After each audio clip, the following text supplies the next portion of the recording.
Hello everyone, welcome back to my channel easy literature class. आज हम पढ़ने वाले हैं लंदन बाय विलियम ब्लेक। तो इसकी लाइन टू लाइन एक्सप्लेनेशन देखते हैं। इसमें लिखा गया है, I wonder through E chartered street.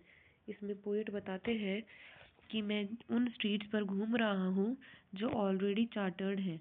अब चार्टर्ड मीनिंग क्या होता है? सब कुछ लॉ के हिसाब से रूल हो और कंट्रोल में हो, इनको चार्टर्ड बोला गया है। मतलब कि सब कुछ लॉ रूल कंट्रोल में होता है, उन्हें उसको चार्टर्ड बोला है। इस लाइन का मतलब है यानी शहर की रोड्स भी फ्री नहीं लगती, अब वो भी लॉ रूल कंट्रोल में है। फिर आगे बताया गया है, near where the chartered Thames does flow. अब इसमें जो थेम्स है वो एक रिवर को बताया गया है। जो लंदन की फेमस रिवर का नाम है थेम्स रिवर।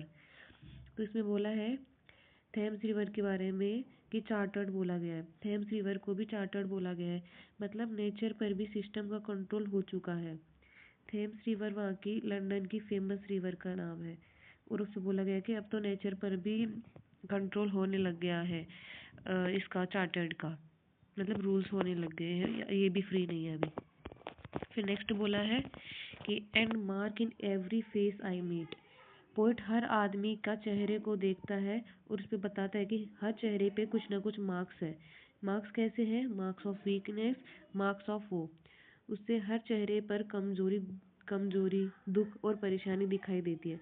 तो इन 4 लाइंस में पोएम बता रहे हैं कि लंदन के लोग मेंटली और फिजिकली सफ़र कर रहे हैं, वो अभी भी ठीक नहीं है। अब सेकंड स्टेज जाके आगे चलते हैं। इनमें बताया गया आगे, इन every cry of every man. इसमें बोला है हर आदमी की आवाज़ में दर्द है। In every cry of every man, हर आदमी के आंखों में रो रहे हैं, आंसू है, दर्द दिखाई दे रहा है। In every infants of fear, infants होते हैं छोटे बच्चे, बच्चे भी दर्द के साथ रो रहे हैं। यानी कि प्रॉब्लम सिर्फ एडल्ट में नहीं है, प्रॉब्लम्स बच्चों के अंदर भी है। जो फ्यूचर जनरेशन है वो भी अभी तक सेफ नहीं है। नेक्स्ट लाइन पे चलते हैं। फिर आगे बताया है, in every voice in every ban. इनसे बताया कि हर आवाज़ में और हर रेस्ट्रिक्शन में प्रॉब्लम दिख रही है। बैन मतलब रेस्ट्रिक्शंस होते हैं, हर आवाज़ में हर रेस्ट्रिक्शन दिख रही है। The mind forged manacles I hear. Mind forged manacles मतलब होता है दिमाग से बनाए हुए चेंज, मतलब कि दिमाग में जो चीज़ें चलती रहती है उनकी चीज़ें। वो इन 4 लाइंस का मतलब है यानी लोग फिजिकली फ्री है।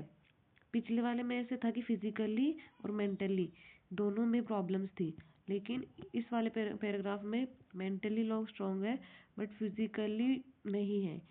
मेंटली पूरा स्लेव बना रखे हैं इन्होंने सब कुछ, मतलब कुछ भी इनके हाथ में नहीं है। नेक्स्ट पैराग्राफ में देखते हैं, how the chimney sweepers cry. इसमें बताया गया है कि कैसे चिमनी स्वीपर्स होते हैं, जो छोटे बच्चे जो चिमनी से साफ करते हैं ना, उनकी बात करी गई है। उनकी आवाज़ को पोएट सुनते हैं। How the chimney sweepers cry, वो कैसे रोते हैं, कैसी आवाज़ें होती हैं उनकी। फिर आगे है, एवरी ब्लैकनिंग चर्च अपेल्स। मतलब चर्च की बात करी गई है यहाँ पे। चर्च भी सोसाइटी सफरिंग्स को देख कर कुछ भी कर रहा है, सफरिंग्स कर रहा है। पोएट को ये बात शॉक करती है कि अब तो चर्च भी सेफ नहीं है, उधर भी बातें हो रही है। फिर आगे बताया है, and the helpless soldiers Sai. इसमें बताया है सोल्जर्स, इसमें हेल्पलेस क्या है? हेल्पलेस बताया गया कि बेचारा, बेचारे सोल्जर्स के बारे में बात करी है। सोल्जर्स भी भारी सांस लेते हैं, मतलब कि फैक्ट्रीज वगैरह उसकी वजह से सोल्जर्स भी सेफ नहीं है, वो भी गंदी सांस लेते हैं। फिर आगे बताया है, runs in blood down palace walls. ये एक सिंबॉलिक लाइन है। इसमें मतलब बताया गया है कि सोल्जर्स का दुख, और इन दोनों की लाइन सेम है। इन दोनों लाइन से बोला गया है कि उनकी जो मौत होगी ना, डायरेक्टली रूलर्स और पैलेसेस सिस्टम से कंट्रोल से होगी, इनकी और किसी से नहीं होती। जो लोग कंट्रोल कर रखे हैं मिनिस्टर्स वगैरह, उनकी वजह से इनकी मौत होगी। बॉर्डर पर है उसके उस रीजन की वजह से तो इनकी मौत नहीं होगी।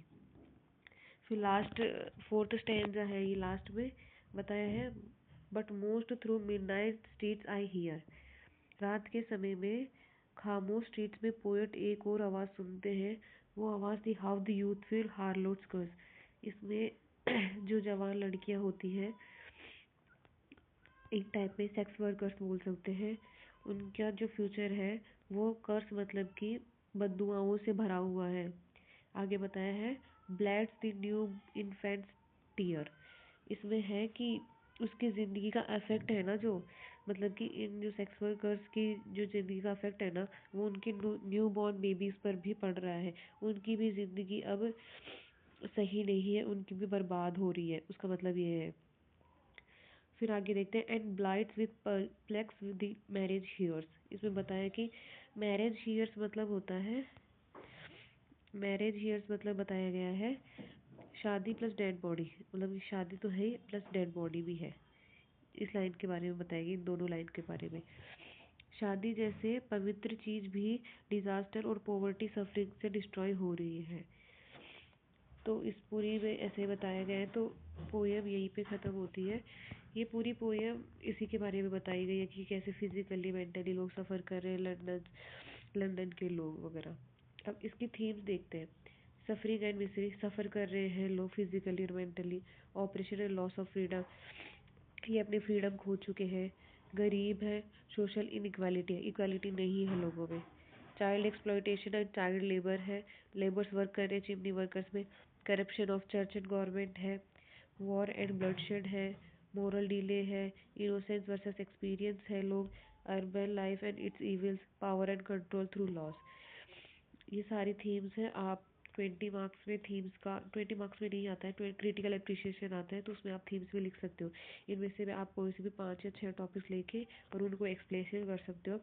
सफरिंग और मिsery किस तरीके से अफेक्ट करती है, वॉर एंड ब्लडशेड कैसे है, power and control through loss कैसे है। तो ये क्वेश्चंस आते हैं एग्जाम में थीम्स के बारे में। चलो, थैंक यू सो मच।